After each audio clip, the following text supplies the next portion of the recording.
Thanks. That was gorgeous. Appreciate that. So yeah, I'm sitting down.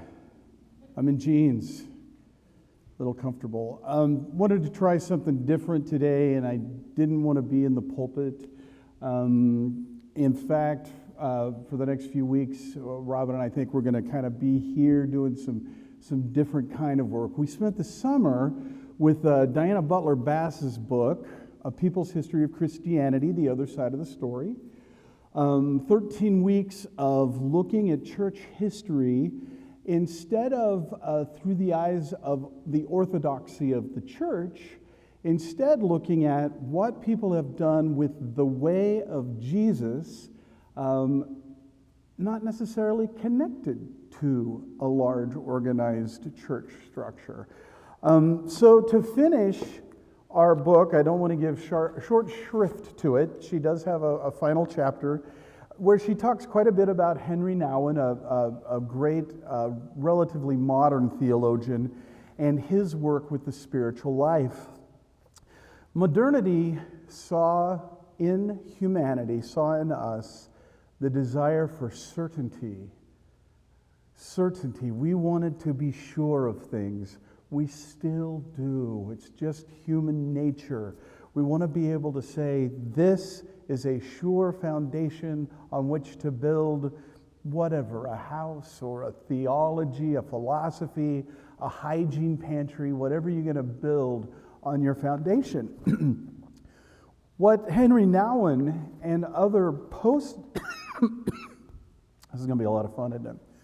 A lot of other postmodernist thinkers we're dealing with is the fact that certainty is really difficult to achieve and to sustain. And what I mean by that is it seems like every other day in science there is another discovery that changes our view of our world, the world around us, the stars, the cosmos, how all of this works. Henry Nouwen believed that we needed to do the same thing with our spiritual lives, that we needed to take a really, really deep look at what work we are co-engaging in, the co-creation that we are doing with the Creator, how we're working to make the world into something different and hopefully something better. Diana Butler Bass spends a lot of time with this idea of pluralism. And we've talked about it a lot this summer, and I've asked this question many times. We are commanded to love God and love our neighbor, and we do pretty good at loving God. We're in worship, and this is kind of an opportunity for us collectively to worship God together, to think about these things. And as I've enjoyed saying this summer, this is an opportunity for us to talk about love. Because we don't often get to talk about love unless you're a marriage and some kind of therapist in that regard. We usually don't talk about love in contemporary American society, and I think church is an appropriate place to do that. But that second part of that greatest commandment, which is to love our neighbor, I've asked many times, well, what do we do about that neighbor that we don't like, or that neighbor that doesn't like us, or the neighbor we're at war with? Or all of the complexities of being in relationship as humans are, and how difficult that is. I would simply say to you, if in any given moment, with any given human, you are acting as Jesus-like as you can, in the sense that you're extending hospitality and generosity and lots of love, I think you can't go wrong. I would add one more piece to that, and Gary Cox used to say it if you haven't gathered, Gary Cox was my spiritual mentor and guide until his untimely death in 2006. And he used to say from that pulpit all the time, when you are faced with a difficult decision, imagine yourself on your deathbed. And then imagine thinking back to this moment that you're in the middle of. How do you want to remember this moment? Did you meet this moment with fear and anxiety that spread to everybody around you and some chaos? Or did you meet that moment with love? And did you do the very best you could at that time in your life?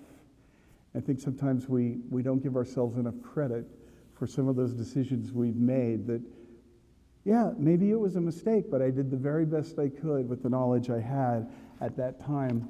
We brought up Albert Schweitzer a couple times, and I know that makes Jim Radigan happy because he attributes an awful lot of his theology and thinking to Albert Schweitzer in his book, The Quest for the Historical Jesus.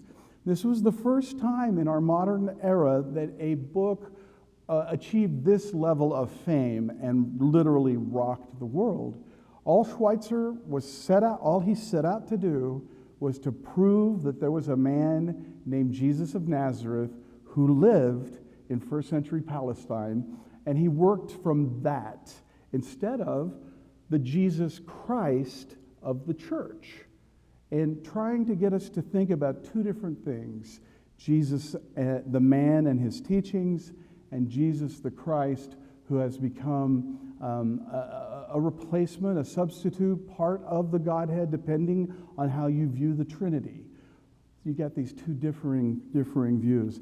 Albert always said this, though. I'm sorry, I don't know Mr. Schweitzer. I should probably call him Dr. Schweitzer. This is how the conservative and liberal forms of religion will meet: when desire and hope for the kingdom of God and fellowship with the Spirit of Jesus again govern them as an elementary and mighty force, and bring their worldviews and their religion so close that difference in fundamental presuppositions, though still existing, sink, just as the boulders of the riverbed are covered by the rising flood and at last are barely visible, gleaming through the depths of the water. And thus, Diana Butler Bass begins with her great metaphor for the church that she sees as a river. Now, some of you have been in classes with me where I talk about threads of Christianity, these ideas that in the first 4 centuries of the Christian story that were happening, these threads of belief: Jesus as God, Jesus as divine healer, all of these beliefs and threads. And sometimes they combine together and you might get a cord. And sometimes a bunch of the cords of belief will combine together and you'll get a rope. And I've used that metaphor of a rope with all of these strands of belief woven into it for what the church has become through history. And we can look and we can see that there in about, 1044, there was a huge cleaving of the rope. And we got 2 distinct east and west branches of the rope. Well, Diana Butler Bass imagines Christianity as a river, and all the various streams that feed the river: streams of thought, streams of philosophy, streams of worship, streams of sacraments. And she uses that metaphor, and I think it's a very useful metaphor as well. And in this case, there are some immovable boulders that sit there in the river of your belief. Think about it in your life. You come here and you get washed over by these beautiful waves of music and beautiful thoughts, and yet you still have some boulders in your spirit that are going, whoa, wait a minute, that's not washing over me quite right. And those are those deeply embedded beliefs that we all have and that we all struggle with sometimes. But there is fluidity in Diana Butler Bass's river. There is change, constant change. It's been said you never step in the same river twice, right? Because by the minute you put your foot in it again, it's a totally different river. New water, different sand, the fish have moved, and the fishermen are still trying to catch them. She goes on to ask us to look at Christianity then as a way we might navigate our river. There's a wonderful Presbyterian minister in Washington, D.C. named Carol Howard Merritt, and she wrote this beautiful quote: "There are some assumptions in our culture about what kind of a person a Christian is, or what kind of person goes to church and still has the nerve to talk about it. And it is frustrating to be lumped in together with them. I've noticed that people who are deeply committed to Christianity will identify themselves as a Christ follower or a disciple of Jesus, or I would add, a follower of the way of Jesus, You can almost see them stepping away from Christianity in their reply. It's their way of saying, not what you think. I'm trying to do something different. I'm trying to be someone different. I know I'm guilty of this when I sometimes hear the term Christian. It is so fraught with baggage in our society. And when we hear of some of the names that are, some of the things that our brothers and sisters are doing in the name of Christ, it gives us pause. And we're like, do I really want to be associated with a philosophy that allows this kind of hatred to be preached from pulpits, that allows this kind of hatred to be in the hearts of its members? Another pastor living in Seattle wrote, I say that I am someone seeking to live in the world with love and humility, following God in the way of Jesus. Love is the active practice of a Christian virtue. She goes on then to finish talking about devotion, stepping into the river. She has some beautiful writings on 12-step programs and how, if you've ever worked with people or yourself who have worked through any number of addictions using a 12-step program, you'll find that they match up with many spiritual beliefs throughout Christianity, Buddhism, Islam. There's a lot of spirituality in a 12-step program, and that's because 12-step programs believe that the addiction that you have stems from a spiritual problem rather than physical or mental. That there is a hole or a void somewhere in us that we are trying to fill. Okay, so that's a little bit to finish up Diana Butler Bass. I had 3 things I wanted to accomplish this morning. That was one. The second one is I want to talk just a minute about a letter that hopefully you received yesterday or the day before. If not, you'll get it Monday. It is simply my way of acknowledging these 13 weeks, my way of thanking staff, musicians, everyone who helped me, helped us as we did this summer.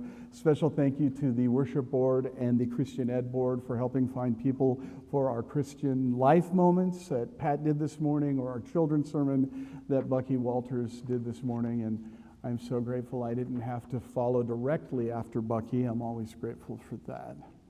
But the last paragraph of the letter has something very important, and I'll just read it to you. On a more personal note, I'm grateful for the opportunity to be your sole clergy person during this time. It was a chance for me to see if there was a burning desire within my heart to strike out and be a senior minister somewhere. I'm happy to report that I will gladly serve as your associate minister for as long as you and Robin will have me.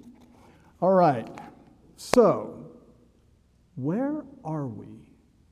Where is the way of Jesus at University Congregational Church? We're at a crossroads. We talked about this a little bit last week. We, as a community, need to really think about what we want to do in the next few months. It's going to be critical, not just for this community, but for our friends, for the community of Wichita, for the state of Kansas, indeed for our nation. I went back over a little bit of the history of this church. This church was born out of great conflict with another congregation. We were founded in conflict, and I always say, we were founded in conflict and we are grounded in resolution. And that resolution is that we are a fiercely independent pulpit and a fiercely independent congregation. And we cherish that. That is one of the hallmarks of being a member at this church. I was looking over the work of Dr. Robert Myers, the work of Dr. Gary Cox, reverends, both of them, the work of Reverend Dr. Gary Blaine, who had a huge heart for pastoral theology, and whose wife, Mimi, was the spark that started the hygiene pantry, in fact. And then, since 2012, being led by Robin McGonigal, and I came on shortly thereafter. You've had 2 associates since April 17th, 1983, when this congregation was formally founded. Gary Cox served for a few years there at the end of the 90s. I've been serving since 2016 with the title Associate Minister. We've had 2 directors that were director positions, Karen Robb, and then myself. I was the director of Christian Life for my first few years here. I want to thank the interim ministers that we've had. We had Dr. Jim White here for a summer, and that was thrilling as he worked through his book. Dr. Myers came back for the fall and winter of 2006, 2007, after Gary's death to help us cope with our mourning. And then January 1st, 2012, we had Reverend Dr. Carl Martin and Reverend Dr. Keith Williamson who came on board to help us into this latest transition. Well, we got Robin. Robin returns from her sabbatical next week, refreshed, renewed, and ready for what the future faces. I would like to close this odd little sermon with where I see us going and my dream for this congregation. And that is that we continue providing these musical moments that people crave. We continue to have a focus on our music ministry and then the outreach that has with the university. There's a reason university is in the name of this church. And it's not just because our founding member was a faculty member over there, but we have a tight and a very engaged relationship with the university. Our head-to-toe hygiene pantry and our other outreach to the world, where we literally reach outside of our walls and live the great commandment to love God and to love neighbor. And then finally, the preaching that Robin and I are so grateful to be able to do. Interesting thing about a congregational pulpit, anyone can preach from the congregational pulpit. That's just one of the tenets of congregationalism. I've always considered it a great honor to be able to preach in that pulpit. And part of why I'm not in the pulpit today is I always feel it's important to either be in a stole or a tie, and I just didn't want to wear a tie today. Finally, the last thing I want to remind us of is the covenant that we all operate under. This covenant was written by Dr. Robert Myers. It is a beautiful covenant, and I just want to share it with you, and I want to share it with you as a closing prayer for us this morning. Our covenant for those of us that are in community together, in the love of truth and in the name and spirit of Jesus Christ, this church exists to serve those who believe that the Christian faith affords our clearest insight into the nature and will of God.